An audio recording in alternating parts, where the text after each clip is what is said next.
लोगों का शुक्रिया। आप लोग यहाँ आज की जो प्रेस कॉन्फ्रेंस है, ये आपको भी पता होगा, तो हालिया दिनों में एक रेड निकले गोश्त के सिलसिले में, जो सरकार ने 480 रुपये मतलब एक नोटिफिकेशन भी निकाली कल परसों में। ये प्रेस कॉन्फ्रेंस जो आज है उसी के मतलब संबंध में, उसी सिलसिले में है। हमें मीटिंग में बुलाया गया, हमारी बात को सुना नहीं गया, हमसे पूछे बगैर हमारे ऊपर एक रेट थोपी गई है।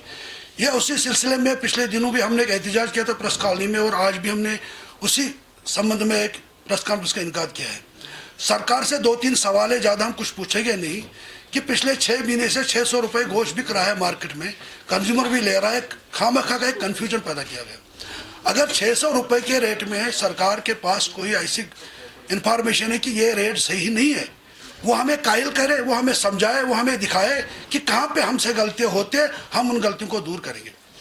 दूसरी बात, सरकार ने जो हमने उनको प्रपोजल दिया था, सरकार ने उस प्रपोजल को बिल्कुल सारे से ही खारिज कर दिया। उस प्रपोजल को, उस ब्रेकअप को उन्होंने मतलब समझाया नहीं। जिन मंडियों से हमारे पास माल आता है, उन मंडियों से जो बैठे हुए लोग हैं, उन्होंने एक ब्रेकअप सरकार को भेजा है, और वो ब्रेकअप उन्होंने कोर्ट के जरिए भी भेजा उनके पास, और खुद भी एक कॉपी देके आए। उस ब्रेकअप में वो ये लिखते हैं कि जो हमारे पास यहाँ होलसेलर के पास सप्लाई आती है, ड्रेस मीट आता है, वो 554 रुपये हमारे पास किलो पहुँचता है। बिल्कुल एक ब्रेकअप है, रजिस्टर्ड लेवल पे उन्होंने उनको भेज दिया, थ्रू कोर्ट भी उसकी कॉपी सरकार के पास गई। अगर 454 रुपये होलसेलर के पास पहुँचता है, तो उसके बाद मुझे एक रिटेलर को देना है, तो मैं अपना मार्जिन लगा के तो उसको दे दूंगा ना, उसके बाद वो अपनी दुकान पे भेजेगा। तो सरकार ने, अगर उनके पास 554 रुपये का ब्रेकअप पहुंचा, तो मैं कैसे 450 में होलसेल रेट में गोश्त बेचूंगा, और दुकानदार कैसे 480 रुपये बेचेगा। दूसरी बात, ये सरकार से सवाल है। दूसरी बात, सरकार ने अपने जो डिपार्टमेंट उनका चीफ हस्बेंड्री, उन्होंने उनसे ब्रेकअप मंगवाया। उस ब्रेकअप में सरकार के जो डायरेक्टर एनिमल हस्बेंड्री है, उन्होंने ये कहा कि हमारे पास जो प्रोडक्शन रेट है, जो उन्होंने एनालिसिस किया है, उस प्रोडक्शन रेट में वो कह रहे हैं कि 476 रुपये प्रोडक्शन रेट है। मैं सरकार के इस बात को मानता हूं कि 476 रुपये उनके पास जो है वो प्रोडक्शन रेट है, उसको भी मैं मानता हूं। और मैं दूसरी बात ये भी मानता हूं कि कश्मीर में क्योंकि चीफ हस्बेंड्री सप्लाई देती नहीं है, चलो इस बात को भी मानेंगे कि ये फार्मूला हम थ्रू आउट कंट्री बाहर के फार्मर पे भी ये लगा देंगे कि 476 रुपये बाहर के फार्मर को भी यूनिट या प्रोडक्शन रेट तैयार हो जाता है। अब जिस फार्मर के पास 476 रुपये में तैयार होता है प्रोडक्शन रेट, अब उसके बाद वो फार्मर उस माल को उठा के मंडी तक लेगा, तो मंडी, घर से लेकर मंडी तक उसका खर्चा कहाँ से है, फिर जाके उसका अपना मार्जिन है, जो फार्मर का मार्जिन है, वो मार्जिन कहाँ पे जोड़ा, उसके बाद जो वहां से हमें सप्लाई करते उनका मार्जिन वो कहाँ पे जोड़ा, जब वो मेरे पास आया तो यहाँ तक आने के लिए उसका ट्रांसपोर्टेशन है, वो मार्जिन कहाँ जोड़ा। अब जब मैं दुकानदार को बेचूंगा और मैं अपना मार्जिन लगूंगा, वो मार्जिन कहाँ से जोड़ा, और दुकानदार के ऊपर जो उन्होंने मार्जिन लगाया वो मार्जिन कहाँ से जोड़ा। सवाल यही बनता है, अगर 476 रुपये प्रोडक्शन रेट है सरकार की, तो 450 रुपये में होलसेलर कैसे बेच सकता हूँ? ये सरकार से सवाल है, ये उन लोगों से सवाल है जिन्होंने ये रेट निकाली है।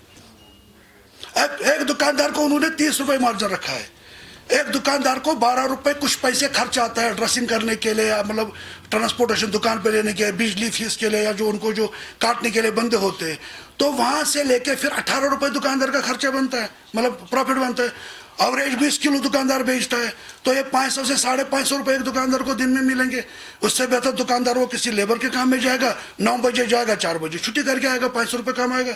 उसको क्या परेशानी पड़ेगी, सुबह 6 बजे उठ के रात के 9 बजे तक वो दुकान पे 500 रुपये के लिए काम करेगा।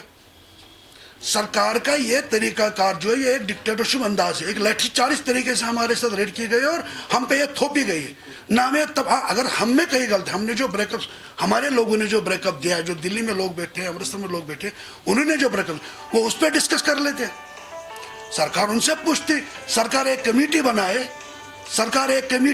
उस कमेटी से ये पता करवा ले कि जो ब्रेकअप इन लोगों ने दिया, अगर ये कहीं पे गलत है तो हमें बता दे, हम सरकार की बात मान लेंगे। हमेशा मटन कंट्रोल एक्ट, जो एसेंशियल कमोडिटीज एक्ट है, उसमें भी ये बात लिखी हुई है कि जो भी रेट बनेगी वो अफाम तफहीम से बनेगी। हमारी राय उनको लेनी जरूरी है, हमारी राय ली नहीं गई। हमें सिर्फ ये कहा गया कि मीटिंग है, रेट के बारे में आपसे डिस्कशन करना है, आप अपना ब्रेकअप दे दो, अपने व्यू पॉइंट रख लो। हम गए, हमने व्यू पॉइंट रखा, मीटिंग 10-15 मिनट के बाद हमसे ये कहा गया कि आप लोग बाहर निकलो। 10 मिनट के लिए। 10 मिनट के बाद जब हम आए तो हमें थोपा गया कि जी रेट हो गई 480 रुपये। जब हमने कुछ बोलना शुरू किया, बोला मीटिंग खत्म, आप निकलो। ये कोई तरीका होता है रेट निकालने का? हम भी तिजारत करते हैं, हम कोई स्पॉन्सर बिजनेस तो नहीं करते, हमें सरकार की तरफ से कोई रिलीफ तो नहीं मिलता है। हम जो बिजनेस करते हैं, हम किसी भी सरकारी स्कीम में नहीं आते। सरकार ये बात समझे कि कोई भी शिप हस्बेंड्री की स्कीम हो, कोई भी स्कीम हो, मतलब कोई किसान स्कीम हो, हम किसी भी स्कीम में नहीं आते हैं। और हम जो बिजनेस करते हैं, हम अपने बलबूते पे करते हैं। और सरकार इस तरह हमारे ऊपर डंडा चलाएगी, ये नाइंसाफी हमारे साथ। हम गवर्नर इंतजामिया से भी अपील करते हैं, हम रीजनल इंतजामिया से अपील करते हैं कि ये हठधर्मी छोड़े और हमारे दुकानदारों को तंग करना छोड़े। बिल्कुल अफवाह तफहीम से सामने आए। अगर हम में कहीं पे खामियां है, वो हमें दिखाए कि तुम में ये खामियां, वो खामियां दूर करेंगे। हम अपनी खामी को देखें। सरकार इस तरह से हमें रेट नहीं तोड़ सकती है। सरकार के पास कानून है, सरकार के पास मटन कंट्रोल एक्ट है, लागू क्यों नहीं करती? कर ले।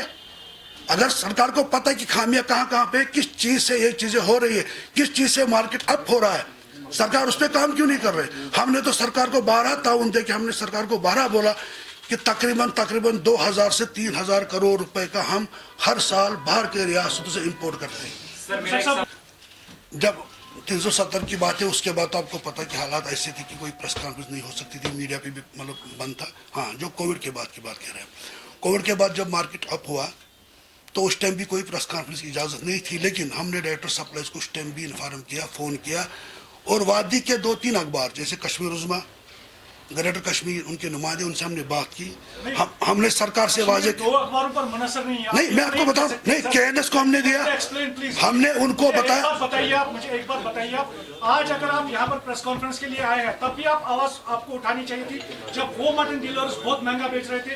घर में बीमार होते हैं, घर में मतलब ऐसे ऐसे लोग होते हैं जिनको जरूरत होती है मतलब वो सूप पीने के लिए, लेकिन आपने तब कोई आवाज नहीं उठाई। Kashmir is not dependent on greater Kashmir. नहीं, मैं आपको ये नहीं बता रहा हूँ, मैं बोल रहा हूँ आपको। देखिए हमारे एक्सेस क्या होते हैं। हमने उसके बाद, शायद आपके नॉलेज में नहीं होगा, डॉक्टर साहब ने भी उस बारे में 2-3 मतलब क्लिप्स दिए।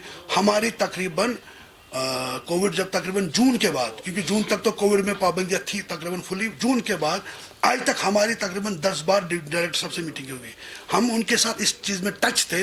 हमने उनको हर पहलू से आगाह किया कि कहाँ पे कौन सी खामी है, किस चीज़ से ये चीज़ें हो रही है, आप आगे आ जाओ। वो आगे आए भी, उन्होंने एक एक्शन लिया भी था उस टाइम। लेकिन बदकिस्मती की बात है कि उन्हें किसी मतलब एक पार्टी ने वहाँ पे कोर्ट में, हाई कोर्ट से एक सिटी ऑर्डर लाया था, जिसकी वजह से वो थोड़ा बहुत दब गए।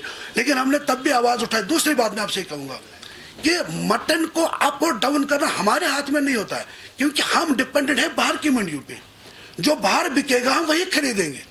उसके लिए भी सरकार के पास एक मामला है कि वो इस चीज को कंट्रोल कर सकते, सरकार नहीं करती। उसमें तो फ्लक्चुएशन होती है, एक मटन डीलर 500 बेचता है, दूसरा 700। वही तो मैं आपको कह रहा हूँ ना, मतलब मटन डीलर नहीं सर मटन डीलर भी आपको बताऊंगा। मटन डीलर जो है ना, मटन डीलर नहीं बेचता था, बल्कि जो रिटायर्ड घरों में बेचते थे उन्होंने वो किया है। हमने उसकी मजम्मत भी की है। लेकिन सवाल ये था कि उस टाइम बाहर की मंडी से माल नहीं आ रहा था कि कोविड की वजह से कोई भी गाड़ी बाहर से नहीं आ रही थी। उस टाइम जो भी कहीं चोरी छुपे घरों में माल बेचता था वो लोकल लोगों से लेके लोकल लेवल पे बेचता था। वो एक मुनज़्ज़म हमारे तरीके से नहीं था, क्योंकि मंडियां बंद थी तकरीबन अगस्त तक। सर आज गवर्नमेंट